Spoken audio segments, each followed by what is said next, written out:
안녕하세요. 사연 읽어주는 남녀입니다. 오늘도 와주셔서 감사드리며 오늘의 사연 시작하겠습니다. 안녕하세요. 저는 대구에서 식당을 운영하는 60대 남성입니다. 87년도에 시작한 결혼 생활이 끝난 건 15년 만의 일이었어요. 그땐 평범한 회사원이었던 저는 퇴근 후 슈퍼에서 아들이 좋아하는 호빵을 사서 집으로 돌아왔죠.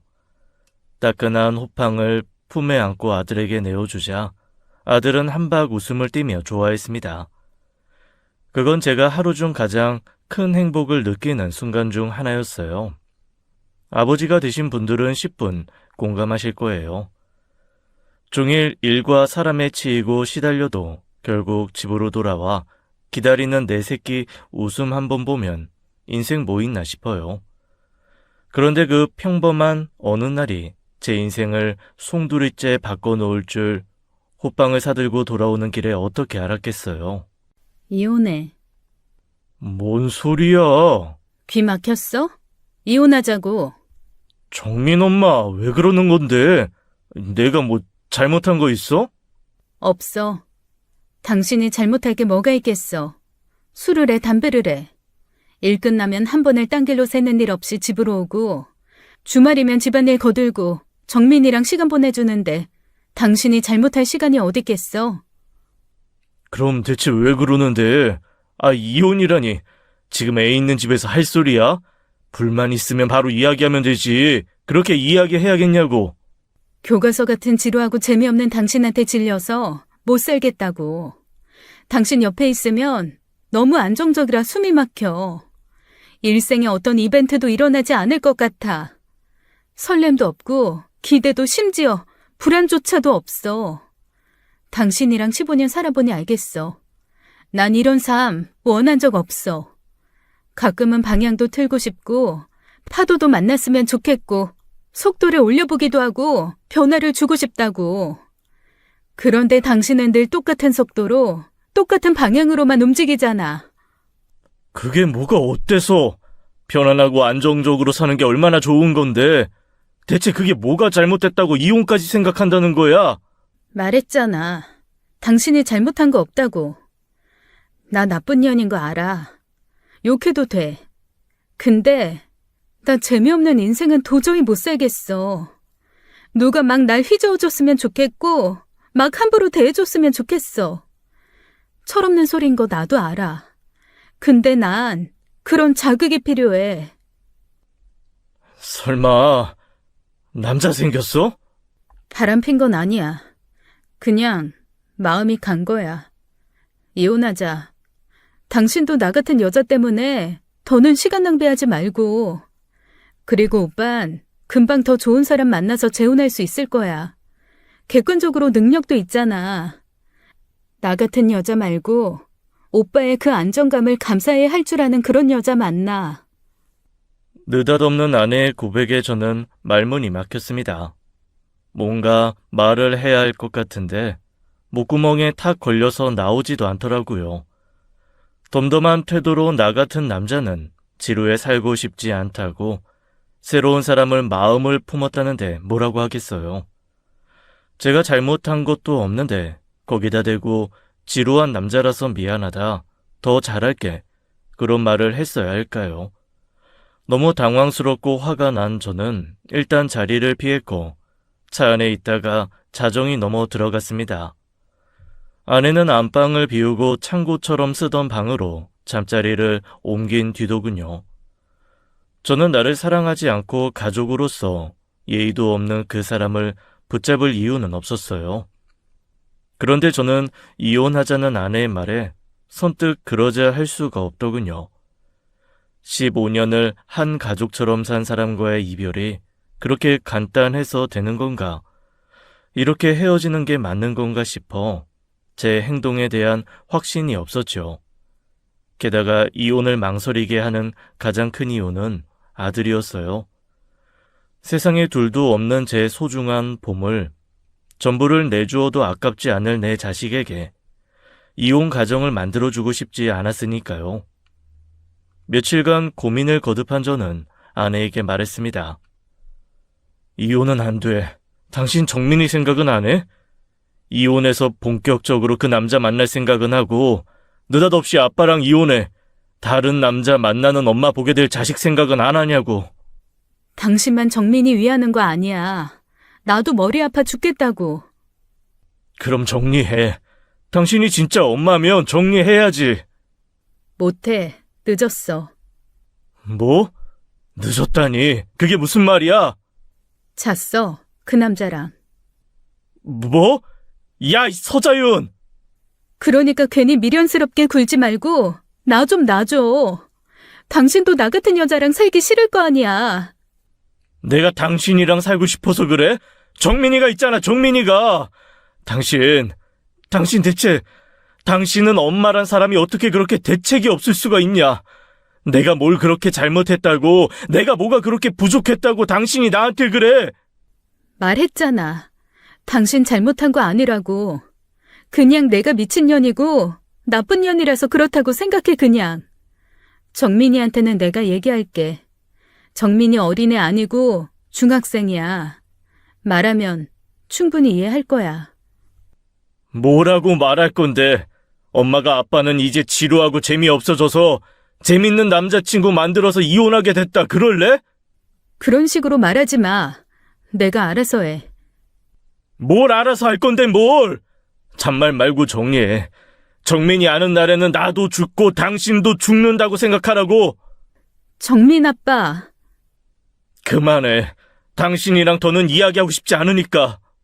나 임신이야. 결국 여기까지 얘기해야겠어?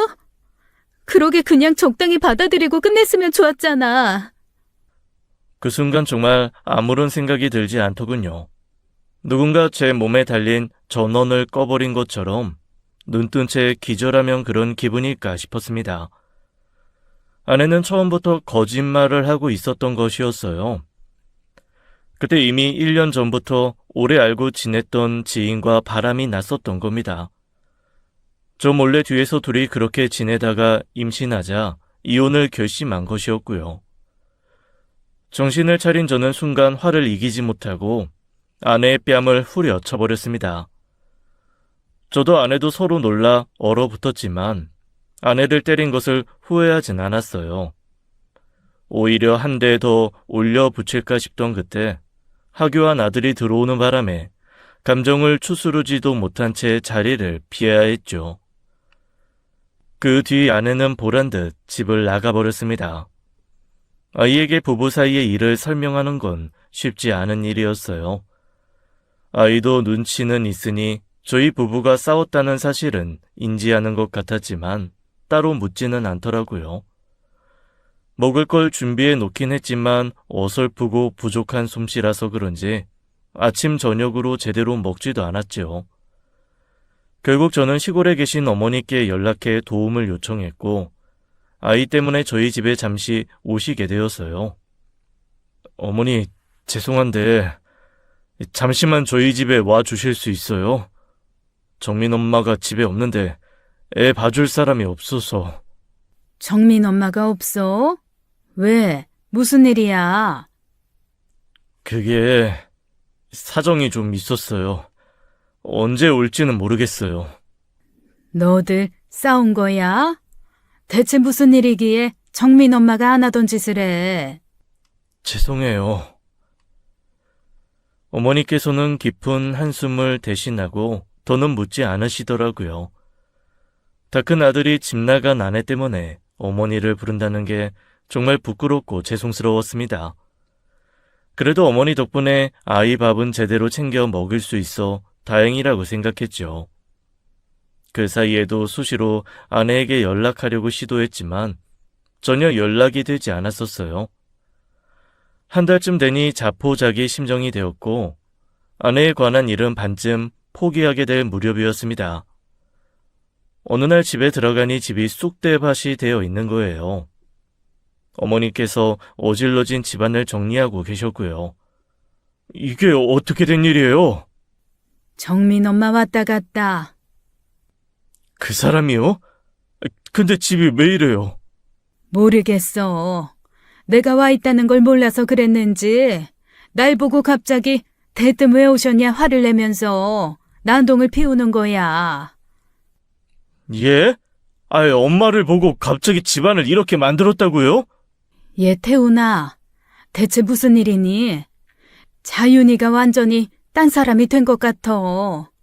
자기 혼자 집을 이렇게 쑥대밭에 만들어 놓더니만 뭐가 그렇게 분하고 화가 났는지 소리를 빽빽 지르고 정민이 짐 챙겨서 그냥 횡하고 가버렸다. 아내는 하교와는 아이 학교 앞에서 기다렸다가 아이를 데려가 버린 것이었어요. 저는 그 길로 처제에게 연락해서 당장 아내에게 이혼 서류 보내고 당장 아이를 데려오라고 했습니다. 처제도 어디 있는지 모르겠다고 둘러댔지만 평소 둘 사이를 짐작컨대 분명히 연락하고 있을 걸 알았거든요. 그러자 아내는 이혼 서류만 보내고 아이는 보내지 않더군요. 처제, 정민 엄마한테 똑똑히 전해. 이혼 조건은 정민 엄마 혼자 나가는 거야. 정민이 내가 키워. 당장 정민이 보내지 않으면 이혼은 해주지도 않을 거고 사람 써서 그 더러운 새끼랑 뭐하고 다니는지 전부 알아내서 둘 다 깜빵에 넣을 거라고. 알았어? 그래도 으름장을 놓은 게 효과가 있었는지 며칠 후 아내에게서 연락이 오더라고요. 아내는 귀찮고 짜증나는 일이 생겼다는 듯이 깊은 한숨을 쉬며 말했죠. 정민이 내가 키워. 당신이 어떻게 애를 키운다고 그래? 왜? 계속 어머니 모시고 살면서 키워달라고 하려고? 당신 어머니 시골 사람이라 은근히 고집스럽고 깐깐한 거 몰라서 그래? 애 스트레스 받아. 내가 키우는 게 맞다고. 웃기는 소리 하지 마. 고집스럽고 깐깐해도 아이 생각해 주시는 우리 어머니 도움 받는 게 낫지. 친아빠 배신하고 상간남 애 낳은 엄마가 키우는 게 뭐가 나아? 잔말 말고 당장 정민이 보내. 나 절대 가만히 안 있어. 당신이고 그 새끼고 전부 인생 종치게 해줄 테니까 기다리라고. 아내는 계속 아이에 대한 권리를 주장했지만 제가 회사를 그만두는 한이 있더라도 그런 여자에게 제 아이를 맡길 수는 없었습니다. 결국 아내는 뜻을 꺾고 아이를 보냈고 저는 그 길로 아내와 이혼 수순을 밟게 되었어요. 상간자 소송을 생각하지 않은 건 아니었습니다.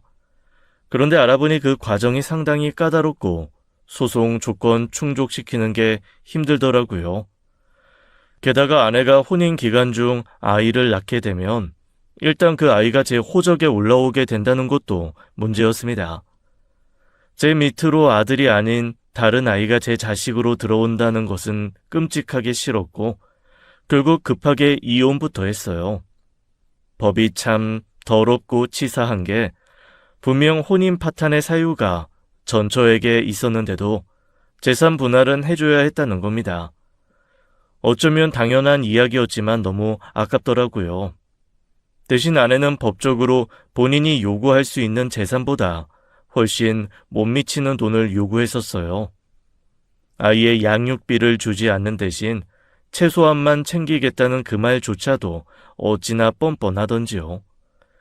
대단하고 애틋한 사랑으로 산 건 아니어도 내가 평생 지켜야 할 내 아내고 가족으로 생각하며 살아왔는데 그때 아내에게 당한 그 배신감이 어찌나 매웠던지 그 뒤로 여자 만날 생각도 하지 못했습니다. 갑작스러운 환경 변화로 아이도 많이 힘들어했었어요. 웃는 얼굴이 부쩍 줄고 저와 전처 사이에서 눈치 보는 게 눈에 보였습니다.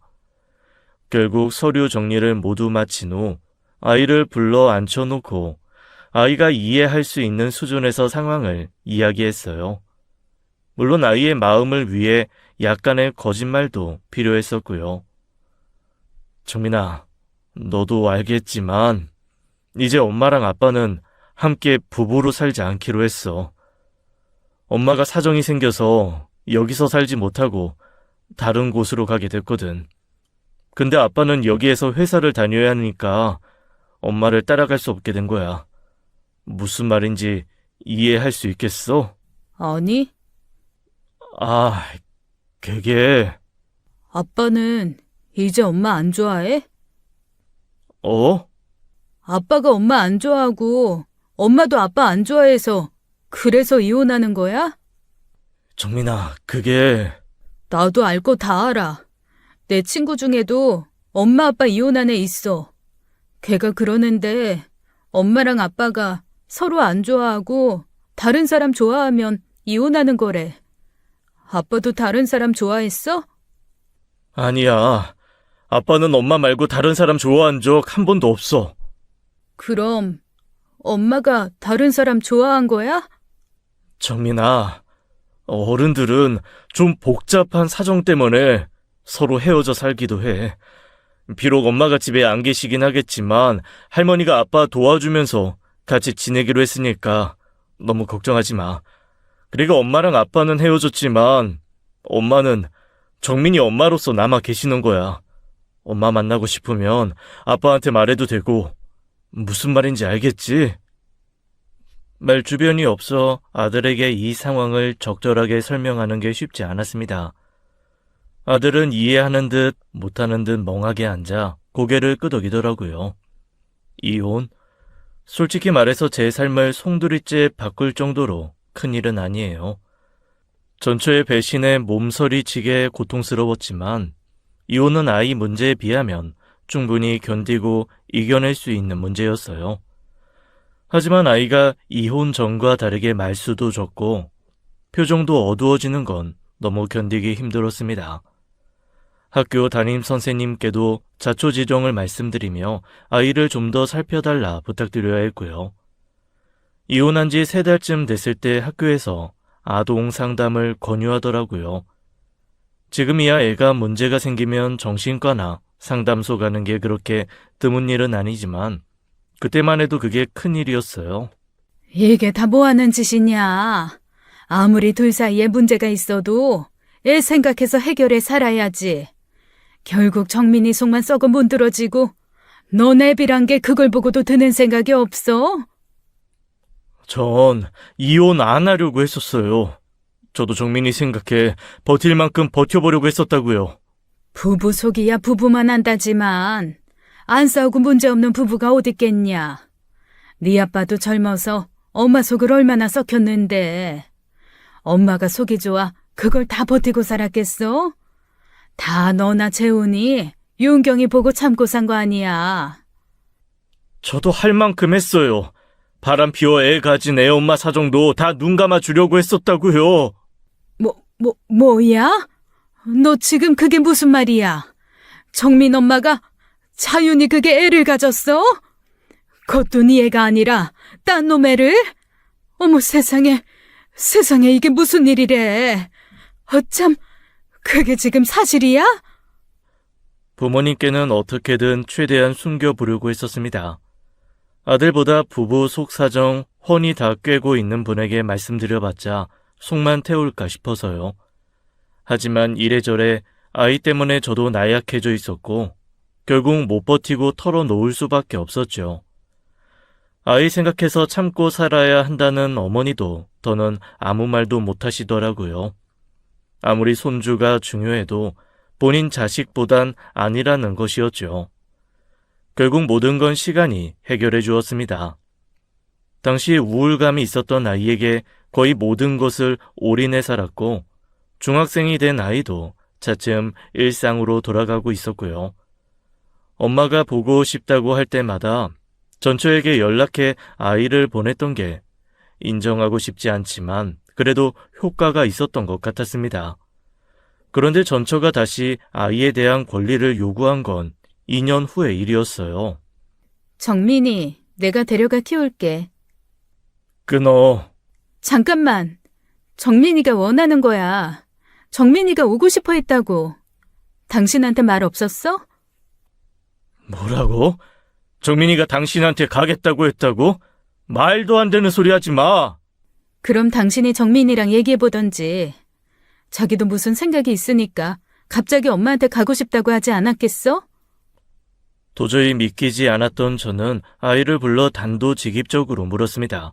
엄마한테 가고 싶냐고요. 가고 싶다면 그 이유가 무엇인지 물었죠. 그러자 아들은 잠시 뜸을 들이더니 그러더로군요. 아빠랑 산 만큼 엄마랑도 살아야 공평하잖아. 그리고 할머니 불편해서 엄마한테 가고 싶어. 할머니가 자꾸 엄마 욕하니까. 나중에, 아주 먼 나중에야 안 사실이지만 그건 아들의 진심이 아니었습니다. 양육비를 받을 속셈으로 전처가 아들에게 시킨 것이었어요. 저는 그것도 모르고 어머니를 붙들고 원망했죠. 엄마 자격, 아니 인간 자격도 없는 그 여자 때문에 어머니 가슴에 대못을 박는 줄도 모르고 말이에요. 어머니, 그러니까 제가 애 앞에서 자윤이 욕하지 말라고 했잖아요. 저라고 자윤이가 좋아서 애 보내고 입 닫고 사는 줄 알아요? 아니, 나는 하도 속이 상하니까 그렇게 뻔뻔한 짓을 하고도 밥이 목구멍으로 넘어가나 싶어 분이 나서 그랬지. 너는 이렇게 하루가 다르게 말라가는데. 어머니 때문에 정민이가 간다잖아요. 어머니 불편해서 자기 엄마한테 가겠다잖아요. 이제 어떻게 하실 거예요? 결국 가겠다면 보내야 하는데 어떻게 하실 거냐고요? 그렇게까지 화낼 일도 아니었는데 결국 어머니께 화풀이를 한 것이었어요. 아들이 가겠다고 하면 사실 말릴 수는 없었습니다. 그냥 데리고 살아도 그만이지만 전처 쪽에서 법적 시비를 걸어오게 되면 법원은 아이의 의사를 더 중요하게 생각할 테니까요. 게다가 전처는 당시 가졌던 상간남의 자식을 유산에 낳지 못한 상황이었어요. 무슨 일인지 모르겠지만 계속 만나기는 하는 것 같은데 같이 사는 건 아닌 것 같았고요. 그 일로 어머니는 다시 시골로 돌아가셨고 저는 아이를 보내고 홀로 쓸쓸히 살아야 했죠. 그 후로 한 달에 한두 번 정도 시간을 내서 아들을 만났고 아이 엄마한테도 양육비를 꽤 두둑히 보냈었어요. 허튼 데 쓸까봐 아이 학원비는 직접 납부했고 입는 거 먹는 거 부족하지 않게 돈으로 책임지려고 한 것이죠. 그렇게 한 반년 정도 지냈을 겁니다. 어느 날 아들과 함께 밥을 먹는데 이상한 부탁을 하더라고요. 잘 지냈어? 어때 종민아? 혹시라도 그 아저씨가 말이야, 엄마 만나는 그 사람이 너한테 해코지하거나 힘들게 하면. 아빠, 어? 나 부탁이 있는데 들어줄 수 있어? 아니, 꼭 좀 들어줘. 무슨 부탁? 뭐든 말해. 아빠가 다 들어줄게.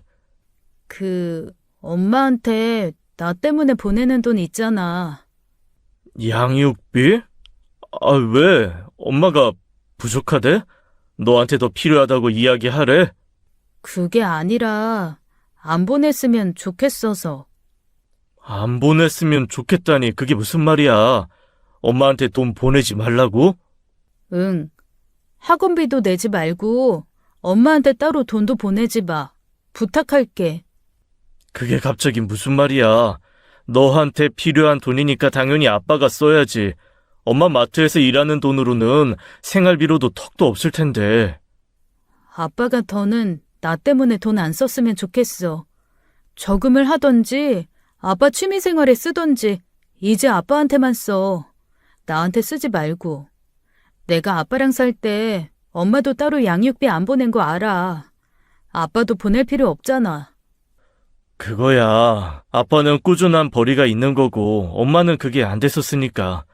정민아, 갑자기 왜 그래? 무슨 일 있어? 엄마랑 싸운 거야? 오늘 그냥 아빠 집에 가서 잘래?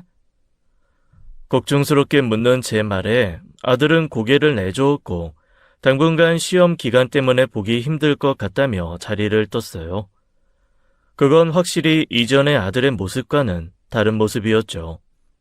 전처에게 연락해 물었더니 무슨 말인지 모르겠다고 시치미를 떼더라고요. 그런데 며칠 후 다시 제게 연락해 양육비를 보내지 말라는 겁니다. 학원도 다른 곳으로 옮길 테니 학원비도 결제하지 말라고 하고요. 무슨 일이 있어도 있다고 생각했는데 전처도 아들도 입을 꾹 다물어 버리니 답답하기만 했죠. 그렇게 여유 있는 사람이 아닌데 갑자기 어디서 돈벼락이라도 맞았나 그쪽으로만 생각했어요. 아들의 그 부탁에 엄청난 진실이 숨겨져 있는 줄은 꿈에도 모르고 말입니다. 그 후로 아들 만나는 횟수도 엄청나게 줄어서 서너 달에 한 번씩 만나곤 했었어요. 이혼 이후 저의 삶의 목적은 오로지 아들밖에 없던 저에겐 그게 못 견디게 힘든 일이었습니다. 시간이 안 맞을 때는 잠깐 얼굴이라도 보려고 아들 학교로 찾아가 아들을 만나던 날도 있었어요. 그런데 사춘기가 돼서 그런지 연락도 잘 받지 않고 찾아가도 기뻐하는 기색도 없어 어찌나 서글프던지요. 그래도 얼굴 한 번 보고 밥 한 끼 먹는 게 너무 좋아서 아들 눈치 살피며 몇 번이나 찾아가곤 했었습니다. 그러던 어느 날이었어요. 그날도 아들 학교 앞에 찾아가 하교하는 학생들 사이를 기웃거리며 아들을 찾는데 저마치 아들이 저를 발견하곤 돌아서서 학교로 들어가 버리는 거예요. 정민아! 김정민! 다급하게 아들을 부르며 뒤쫓아가는데 아들은 아예 대놓고 운동장을 가로질러 뛰어가 버리는 겁니다. 전화해도 받지 않고 갑자기 저를 그렇게 대놓고 피하는 모습에 상처도 받아 이유를 알고 싶었어요. 진짜 더는 만나고 싶지 않은 거라면 그 역시 제가 감수해야 할 문제라고 생각했고요. 그래서 교문 앞에서 아이가 다시 나올 때까지 하염없이 기다렸죠. 지금쯤 갔을 거라고 생각했는지 아들은 힘없이 걸어 나오는데 저는 순간 놀라고 말았습니다. 아들 광대뼈 부근이 퍼렇게 물들어 있는 거예요. 김정민! 너 이거 왜 이래? 싸운 거야? 아, 왜 안 가고 있어요? 이리 와봐. 주먹에 맞았어? 대체 어떤 놈이야? 대체 어떤 놈이길래 네 얼굴을... 안 되겠다. 담임 선생님 어디 계셔? 아빠가 선생님이라도 만나서... 내버려둬요. 아, 진짜. 아빠는 눈치도 없어요? 내가 그렇게 도망가는 거 보면 만나서 싫어서 그러는구나 하고 눈치껏 피해줘야 하는 거 아니에요? 정민아... 그만 좀 찾아오라고요. 그만 좀. 아이, 진짜 아빠 이럴 때마다 이러니까 당하고만 살지. 엄마 같은 사람한테 등신처럼 당하고만 사는 거 아니에요. 나 좀 그만 놔줘요. 나 찾아오지도 말고 내 인생에서 좀 나가달라고요. 아들은 상상도 할 수 없는 독한 말로 제게 상처를 주려고 하더군요. 그런데 저는 그 말에 생채기도 나지 않았어요. 그 말이 정반대로 들렸거든요. 더 찾아와 달라, 너무 힘들다, 도와달라 하고요. 무슨 일인지 모르겠지만 고등학생이 된 아들이 눈물까지 보이며 절 지나치는데 차마 잡을 순 없었습니다. 그래서 전처에게 연락해 물었죠. 정민이 무슨 일 있어? 얼굴에 멍은 뭐야? 신경 꺼. 정민이 일인데 신경 끄라는 게 말이 돼? 나 정민이 아빠야. 이혼했다고 남편 역할 끝났듯이 애 아빠 역할도 끝난 줄 알아? 어차피 양육비도 안 보내면서 뭘 그래? 당신이 참견할 일 아니니까 신경 끄라고 하는 거야. 정민이 일은 내가 알아서 해. 당신이 보내지 말라면서. 그리고 내가 아예 안 보냈어? 애한테 필요하다고 500만 원 빌려간 거 아직 갚지도 않았잖아. 그리고 알아서 하는 게 그 모양이야? 정민이 저런 애 아니었어. 얼마나 웃기도 잘 웃고 하고 싶은 것도 많았던 앤데 요즘 볼 때마다 생기도 없고 마치... 막 이혼했을 때 저와 같은 표정이 보인다는 말을 차마 꺼내지 못했습니다. 하고 싶은 말이 한꺼번에 목구멍으로 밀려들어 말을 고르고 있는데 전처가 또 귀찮다는 듯이 그러더군요. 애가 만나고 싶지 않다고 하면 그냥 만나지 마. 당신 욕심에 만나고 싶지 않다는 애를 자꾸 찾아가는 것도 애 괴롭히는 거야. 당신이 진짜 정민이 아빠면 애를 위한 게 어떤 건지 잘 생각하고 행동해. 바람 피워 이혼한 주제에 감히 가르치려 드는 게 못마땅했지만 전체의 말이 완전히 틀린 것도 아니었죠. 진짜 아빠라면 아이를 위한 길이 무엇인지 제대로 생각해야 하는 것도 맞았고요. 결국 일단 아들이 먼저 연락할 때까지 기다려주자 조급하게 굴지 말자 마음을 다독였습니다. 저는 자격 없는 전처와 달리 아이 앞에서 한 점 부끄러움 없는 아버지였으니까요. 그렇게 몇 달이 지났을 겁니다. 태풍으로 창문이 쉬지 않고 덜렁거리는 소리 때문에 잠 못 들었던 깊은 밤이었죠. 갑자기 휴대전화가 울렸고 그 시간에 연락 올 일이 없어 그런지 그 소리에 심장이 덜컥 내려앉더라고요.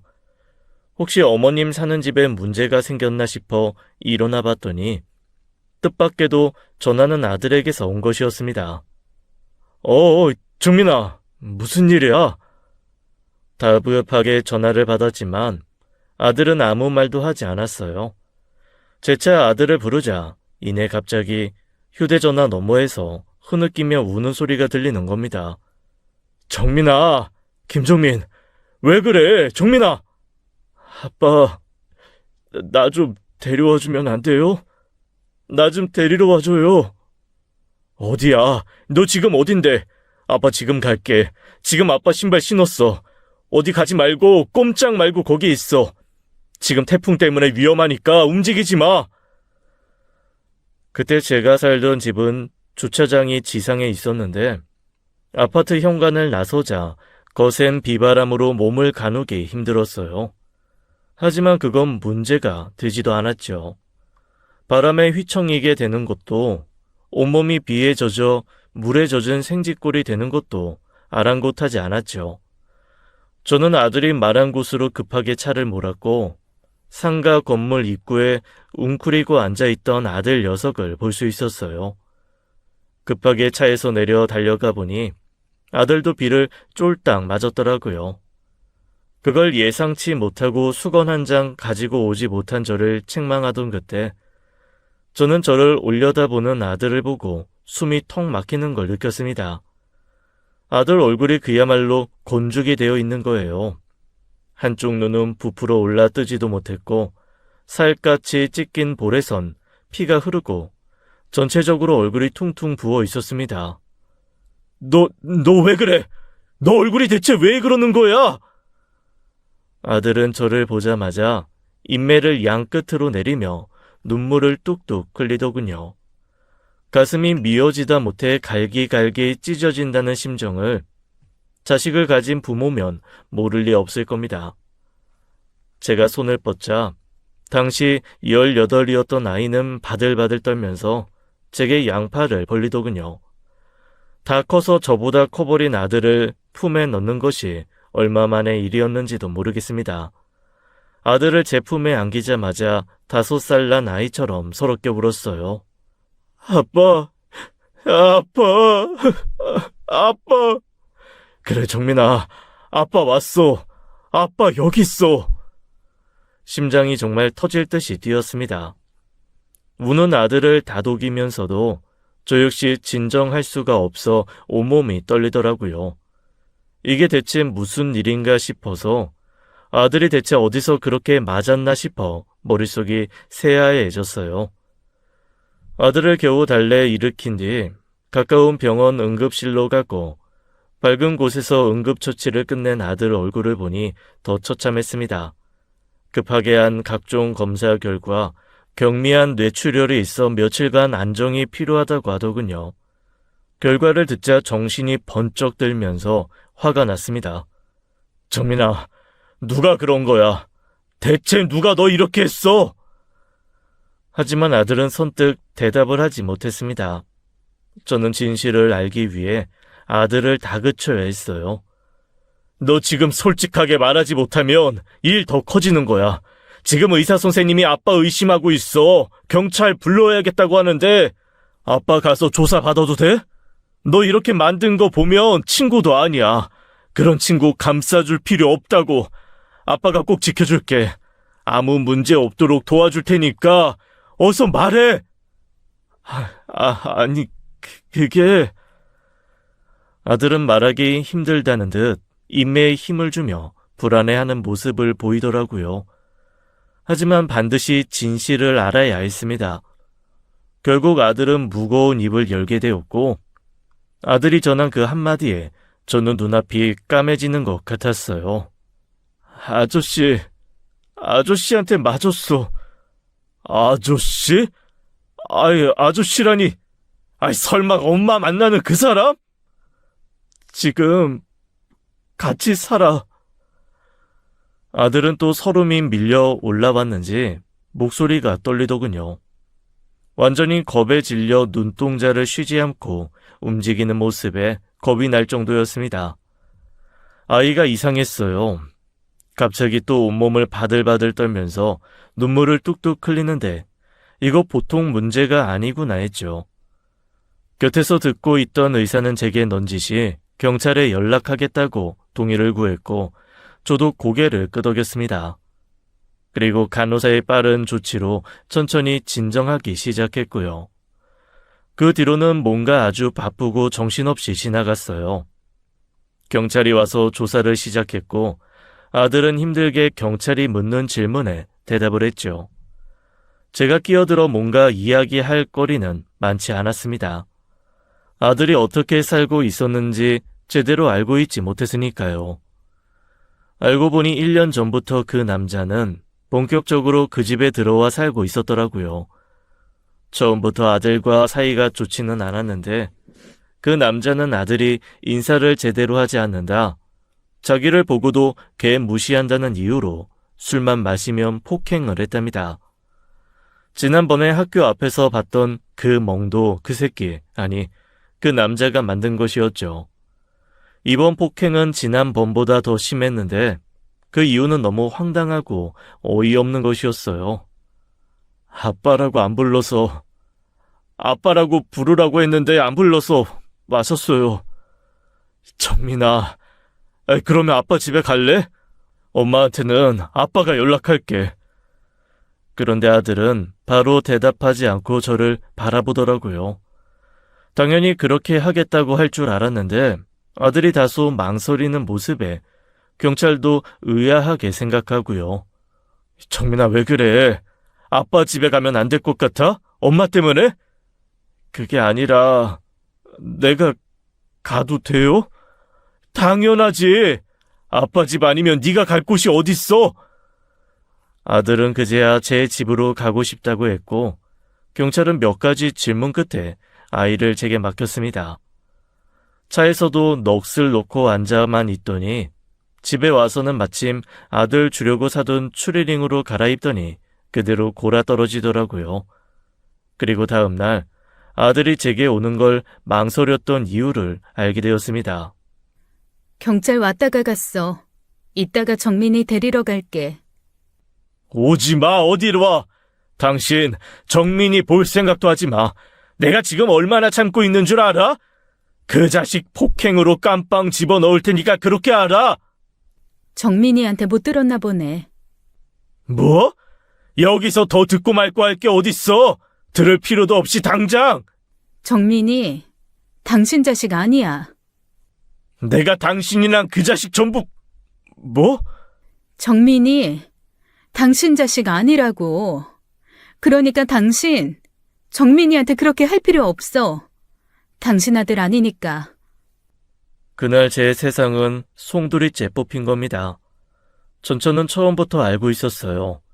그때 살고 있던 그 상간남이 실은 당시 만났던 그 남자였던 겁니다. 저와 연애할 때 양다리를 걸치고 있었고 그 관계를 결혼하고도 정리하지 못하고 한동안 만났대요.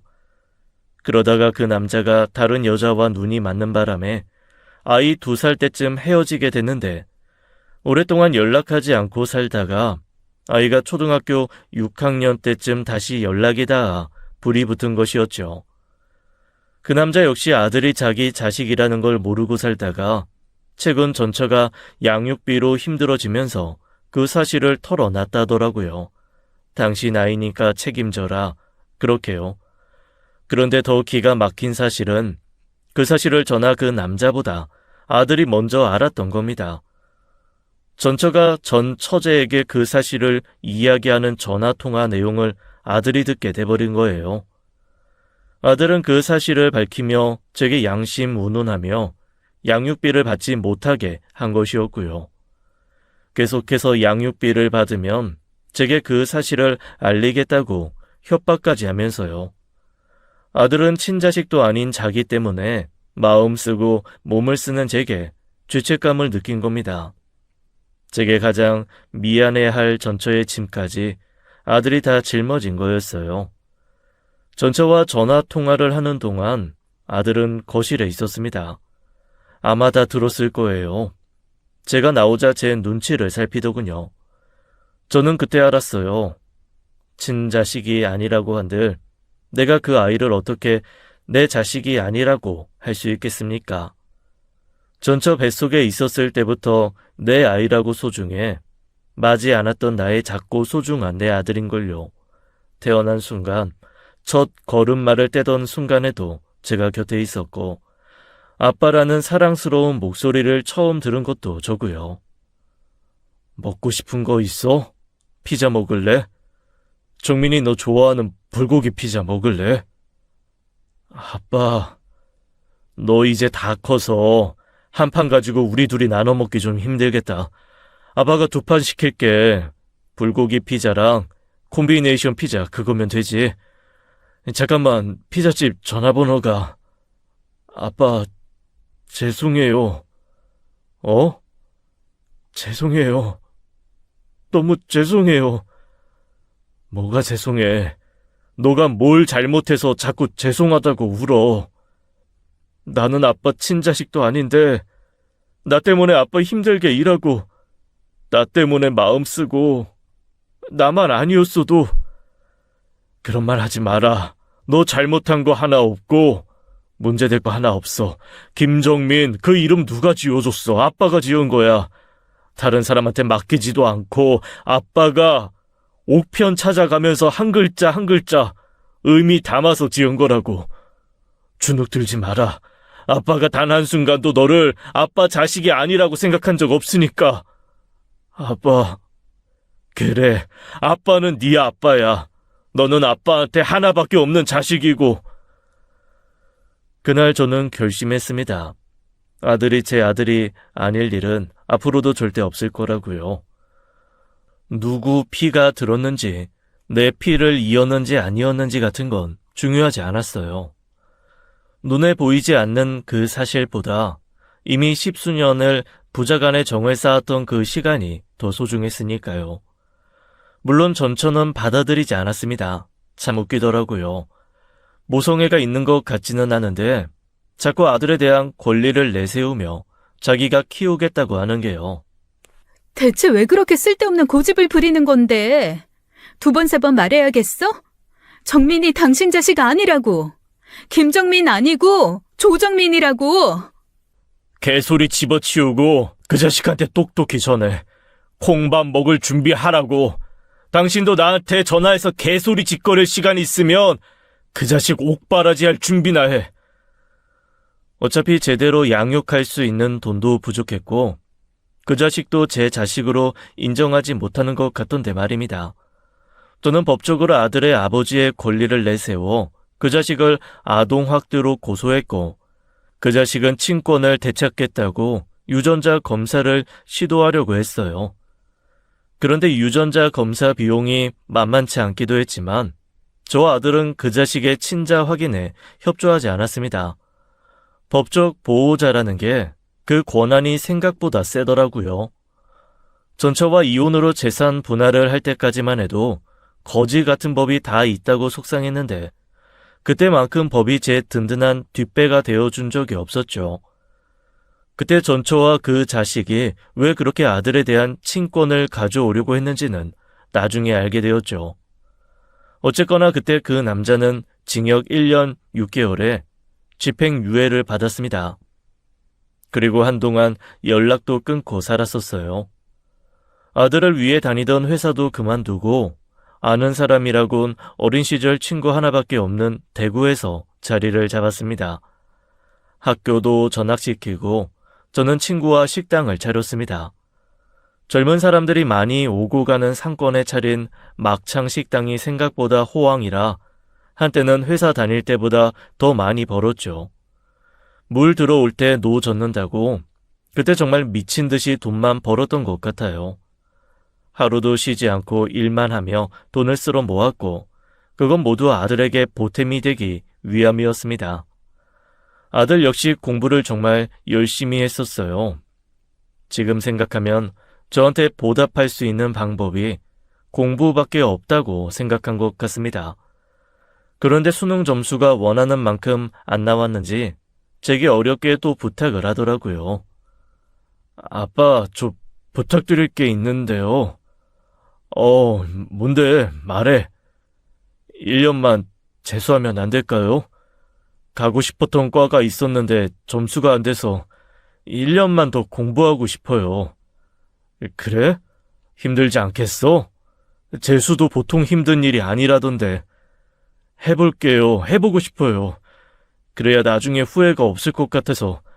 그리고 잘할 자신 있어요. 아들이 그렇게 이야기하니 저도 반대할 수 없었습니다. 돈은 전혀 문제가 되지 않았었어요. 오로지 남들은 수능 끝났다고 민증 가지고 술 마시러 오는 그 시기에 다시 수험 준비를 하겠다는 것이 안쓰러웠을 뿐이었죠. 그때까지만 해도 저는 아들이 어디에 가고 싶어 그러는지 잘 알지 못했습니다. 그만한 욕심을 보인 적도 없었고 물어도 별거 아니라고 웃으며 넘기기에 그냥 믿고 맡긴 거였어요. 그런데 정확히 1년 뒤 제가 보여준 건 의대 합격증이었어요. 아니, 너 어떻게... 제가 할 수 있을 것 같다고 했잖아요. 이게 다 아빠 덕분이에요. 감사합니다. 비록 우리나라의 최고 대학의 의대는 아니었지만 지방 의대라고 아무나 가나요. 저는 그날 하루 모든 손님에게 막창 1인분과 소주 한 병을 서비스로 내주었습니다. 그냥 바라만 보고 있어도 뿌듯한 존재라지만 자식이 이쁜 짓을 하니 정말 살만 나더라고요. 늘 입이 귀에 걸렸다고 해서 단골 손님들은 저보고 싱글벙글 사장이라고 하기도 했었어요. 아들은 대학 생활을 시작했고 군입대, 제대, 그리고 다시 복학까지 순조롭게 계단을 밟아갔습니다. 저는 그저 아들이 무슨 일을 하든 제대로 서포트해 줄 수 있도록 받쳐주는 역할을 하면 그만이었죠. 돈을 열심히 벌어 차곡차곡 쌓여가는 통장과 2층짜리 상가 건물을 계약했을 땐 그렇게 든든하더라고요. 남부러울 것 없는 결혼까지 시키면 이제 바랄 것도 없겠다 싶던 어느 날이었습니다. 여느 날과 다를 것 없이 손님을 상대하던 중 누군가가 저를 찾아온 거예요. 정민 아빠, 어서 오세요. 전처 뒤로 그 상간나무로 보이는 남자가 서 있었는데 그 남자는 못마땅한 얼굴로 저를 본체만 채 서 있더군요. 전처는 그 사이 많이 늙었고 어쩐지 인상도 많이 달라져 있었습니다. 앉으라는 말도 하지 않았는데 손님상을 하나씩 차지하고 앉더라고요. 뭐 하는 짓이야? 남의 장삿집에 당장 나가. 당신한테 팔 거 없으니까. 부탁이 있어.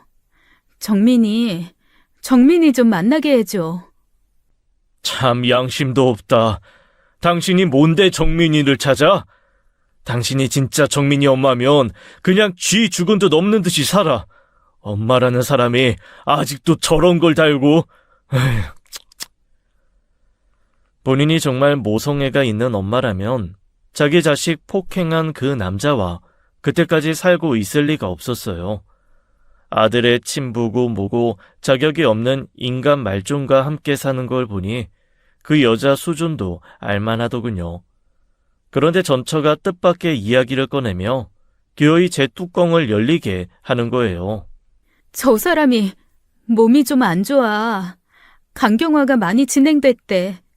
젊었을 때부터 간이 별로 좋지 않았는데 그래서 그게 사람은 살려야 하잖아. 당신 지금 무슨 말을 하는 거야? 정민 아빠, 그때였습니다. 거리를 두고 앉아 듣고만 있던 남자가 갑자기 일어서서 짜증스럽게 묻는 거예요. 묻는 말에나 대답해요. 정민이 그거 어디 있습니까? 내가 지금 당장 정민이 만나서 할 이야기가 있는데 당신이 뭔데 정민이를 만나? 할 이야기 있으면 나한테 해. 이래서 사람이 가만히 있으면 가만히인 줄 안다고. 이봐요. 나 정민이 친부야. 못 들었어? 나 지금 상태가 많이 안 좋거든. 당신 이렇게 상대할 시간도 없다고 내가 내 아들한테 기니 할 부탁이 있어 그렇다는데 잔말 말고 협조 좀 하시지. 그러니까 무슨 부탁? 간이식이 필요해서 정민이한테. 저는 그 순간 바로 전처의 뺨을 후려쳤습니다. 예상은 했지만 그 이야기가 그 여자 입에서 나오지 않았으면 바랬었어요.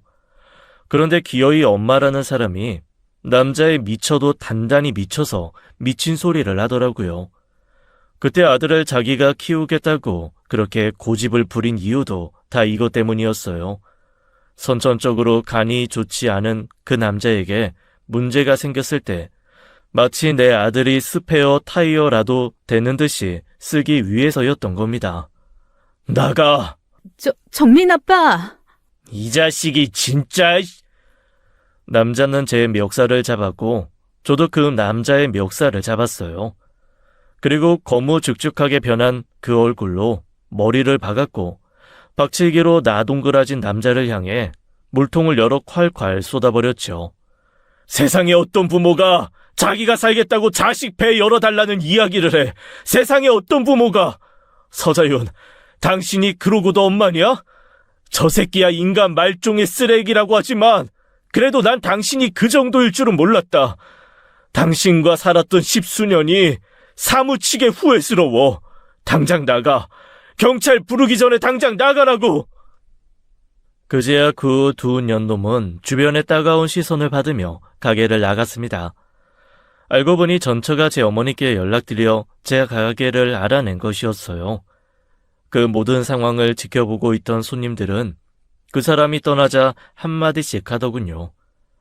아유, 사장님 정말 잘하셨어요. 듣자하니 진짜 나쁜 사람들 같은데 정말 그 여자가 친엄마 맞아요? 그 남자가 친아빠라고요? 사장님, 뭐가 잘못된 거 아니에요? 내가 이 집 몇 년 단골인데 지금까지 이 집 아들 보면서 사장님이랑 똑같다고 생각했는데 친아빠가 따로 있다고요? 맞아요. 뭔가 이상해요. 유전자 검사해본 거 맞아요? 저보다 더 불같이 화를 내주는 손님을 보고 그때는 그저 허허 웃기만 했습니다. 즐거운 식사 시간을 방해했다는 미안한 마음만 앞섰거든요. 그런데 그 일이 극심한 스트레스가 됐는지 저녁에 갑자기 서빙 도중 쓰러지게 된 거예요. 눈을 떴을 땐 아들이 있는 병원의 응급실이었죠. 제가 눈을 뜨자 곧 아들이 왔고 어두운 표정으로 저를 내려다보고 있더군요. 아, 정민아, 미안. 아빠가 좀 피곤했나 봐. 언제부터였어요? 아빠 살도 많이 빠졌던데 배에 통증은 없었어요? 아니. 요즘 일이 좀 바쁘니까 피곤하긴 했지. 배야 뭐 늘 아프다 안 아프다 하는 거 아니야? 아빠, 간 수치가 너무 안 좋아요. 정밀 검사 받아봐야 돼요. 몸이 이 지경이 될 때까지 대체... 죄송해요. 제가 아빠 상태를 제대로 알지도 못하고... 아이, 무슨 소리야. 아빠 건강은 아빠가 알아서 했었어야지. 미안하다. 신경 쓰게 해서. 바로 검진 날짜 잡아서 검사해볼게. 아들은 무슨 말도 안 되는 소리냐며 바로 입원시켰습니다. 그리고 검사 결과 아들의 우려대로 수술이 필요한 간암 판정을 받은 거예요. 암이라는 게 정말 무섭더라고요. 이 나이가 되면 의뢰 몸이 좀 피곤할 수도 있고 어딘가 아프다가 말고 그러잖아요. 대수롭지 않게 여겼던 것들이 실은 암 증상 중 하나였던 거예요. 1인실에 입원하라는 아들을 만류하고 4인실에 입원해 누워있는데 이게 무슨 운명의 장난인가요? 빈 침상으로 새로운 환자가 들어왔는데 글쎄 그 남자가 그 자식인 겁니다. 다 죽어가는 얼굴로 딱 제 맞은편에 누워있는 거예요. 들어오다가 저를 본 전처의 표정을 보니 알고 온 것 같지는 않고 그 남자도 갑자기 쓰러진 모양이었습니다. 일단 아들을 찾아야 한다는 생각에 아들이 사는 곳에서 입원한 것이고요. 당신은 여기 왜? 진짜 지긋지긋하다 지긋지긋해. 상태가 많이 안 좋아. 병실 옮겨달라고 얘기해볼게. 그때였습니다. 아들에게 미리 말도 하기 전에 저를 찾아서 내려온 것이었어요. 그것도 의사 가운을 입고 말입니다. 아빠, 괜찮아요. 밥은 뭐든 잘 먹는 게 중요하니까 먹고 싶은 거 있으면 말해요. 병원 밥 안 먹어도 되니까 내가 밖에서 사다 줄게요. 정민이니? 네? 아무것도 모르고 느닷없이 몇 해 만에 제 엄마를 만나게 된 아들은 당황했습니다. 거기다 맞은편 침대에는 자기를 비 오는 날 먼지 나도록 두드려 팬 남자가 있었으니 그 당황스러움은 배가 됐겠죠. 전처도 그 남자도 의사 가운을 입은 아들을 본 순간 마치 구세주라도 만난 것 같은 표정이더군요. 어찌나 보기 싫던지 그냥 눈을 질끈 감아버렸어요. 정민아, 너 여기서 일하는 거야? 너 의사 됐어? 근데 왜 엄마한테 연락도 안 하고? 엄마가 너 밥이라도 사줬을 텐데. 그래, 정민아. 말이라도 했으면 이 아버지가 뭐라도 챙겨줬을 거 아니야. 뭐 내가 엄마 아니면 밥 못 먹고 다닐까봐? 걱정하지 마. 아빠가 먹고 토하고도 남을 만큼 잘 챙겨줬으니까.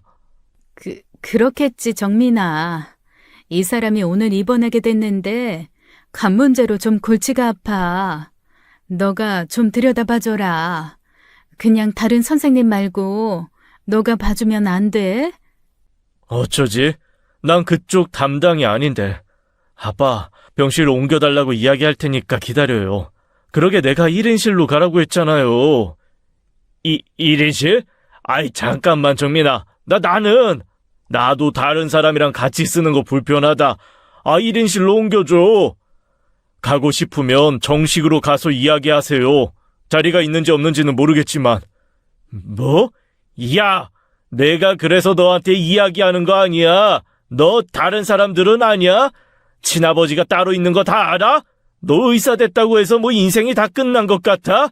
사람은 사람이 돼야지. 세상 구경하게 해준 지아버지 외면하고 지 잘난 맛에 사는 거 그거 말도 안 되는 거거든. 왜 자꾸 친아버지 행세하는지 이해가 안 되는데 아저씨 입 다물고 가만히 있어요. 그쪽이 죽든 말든 병에 걸려 고통스러워하든 말든 나랑 상관없으니까. 정민아, 네 마음 알아. 이게 다 엄마 때문이야. 엄마가 처음부터 솔직하게 얘기만 했어도 아저씨가 그때 그러지 않았을 텐데 아저씨도 속상해서 그런 거지 뭐. 그래, 엄마는 그랬지. 내가 아빠 아들이어야 양육비 받아 먹을 수 있으니까 모두를 속였다가 내가 알게 되니까 쓸모없다고 생각해서 그제야 저 사람한테 친아빠라고 하고. 근데요, 아저씨도 속은 거예요. 내가 진짜 아저씨 아들 같아요? 뭐? 그게 무슨 말이야? 정민아, 너가 아빠랑 애틋한 건 알겠는데 사실은 사실이야. 엄마가 분명히 나 저 사람 친자 아니야. 내 친아빠. 여기 있는 이 아빠 맞아. 그게 무슨... 할머니한테 연락 받았었어요. 엄마가 며칠 전에 할머니한테 연락했다며. 근데 할머니는 아무리 생각해도 내가 아빠 자식이 맞는 것 같다고. 나도 아무리 생각해도 아빠가 내 아빠 맞는 것 같았거든. 엄마가 자꾸 아니라고 하니까 그런 줄 알았는데 나는 아무래도 아닌 것 같아서 검사해봤어. 그때까지만 해도 유전자 검사라는 게 그렇게 일반적이지 않았었습니다. 가격도 가격이지만 사실 의미가 없다고 생각했었어요. 전처가 당시 하는 행동을 보면 거짓말이라고 생각지도 못했고 그런 거짓말을 할 이유가 없잖아요. 그러니까 굳이 잘 알지도 못하는 유전자 검사를 하면서까지 친자를 확인할 생각은 못했던 것이었고 그때는 아들의 친권을 뺏길까봐 일부러 하지도 못했던 거였거든요. 그런데 알고 보니 그 모든 게 전처의 착각이었던 겁니다. 자기가 임신 시기상 제가 아닌 그 남자를 만나 가진 아들이라고 생각했던 거였어요. 그렇게 생각하고 봐서 그런지 자라는 동안 아들의 얼굴에서도 자꾸 상간남을 떠올렸던 것이었고요. 믿기지 않는다는 말에 아들은 직접 자기 머리카락이라도 뽑아가서 검사하라고 당당한 태도로 굴더군요. 그리고 엄마, 행여 진짜 저 아저씨 아들이라도 말이야. 그래도 나보고 저 아저씨 살려달라고 하면 안 되지 않아? 정민아, 기대도 없었지만 솔직히 좀 슬프네. 엄마 밑바닥까지 봐버린 것 같아서. 다른 병원 알아봐. 난 여기서 더 도울 것도 도와주고 싶은 마음도 없으니까. 정민아, 그러지 말고. 야, 이 김정민! 야! 그 뒤로 저는 바로 1인실로 옮겨졌고 믿기지 않는 사실에 재차 물었어요. 진짜 유전자 검사한 게 맞냐고요.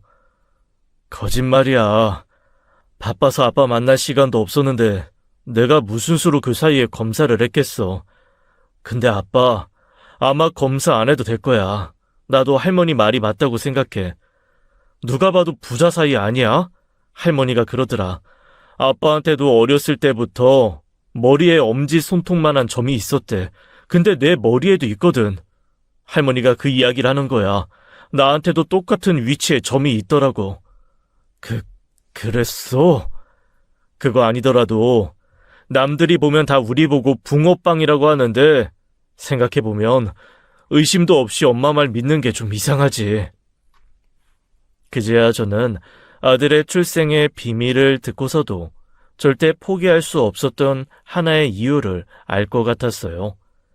끈끈한 부자의 정도 정이었지만 본능적으로 제 핏줄을 알아본 것이었죠. 진짜 유전자 검사를 할 생각은 없었는데 전처가 원해서 했습니다. 도저히 믿기 힘들었던 모양이었어요. 덕분에 저희 부자는 틀림없는 친자 관계라는 걸 입증받을 수 있었고 속이 다 후련하더군요. 저의 아들이 친자든 아니든 상관없었지만 아들이 쓸데없는 죄책감을 가지고 사는 게 미안하던 차였거든요. 그리고 나서 몇 달 뒤 그 남자의 부고 소식이 들렸습니다. 전처에게 연락하지도 물론 찾아가지도 않았어요. 개차반처럼 살았던 한 남자의 쓸쓸한 말로에 들러리처럼 찾아가줄 생각은 꿈에도 없었으니까요. 아내도 자업자득으로 본인이 선택한 결과에 비참한 노년을 맞이해야 했죠. 결국 모든 인생은 자업자득, 되돌아가기 마련인 것 같습니다. 만약 그때 아들이 친자가 아니라고 외면했더라면 어떻게 됐을지 생각만으로도 끔찍해요. 다행히 저는 스스로 빠른 회복세를 보여 지금은 항암 치료 중에 있어요. 가게를 급하게 접고 올 여름엔 처음으로 아들과 여행을 가기로 되어 있습니다. 너무 앞만 보고 달린 것 같아 이제 좀 여유를 가지며 살려고 해요. 정말로 저는 이 이상 인생에서 바랄 게 없거든요. 지금까지 사연 읽어주는 남녀였습니다. 끝까지 함께 해주신 여러분 감사드리며 저희는 다음 사연으로 돌아올게요. 감사합니다.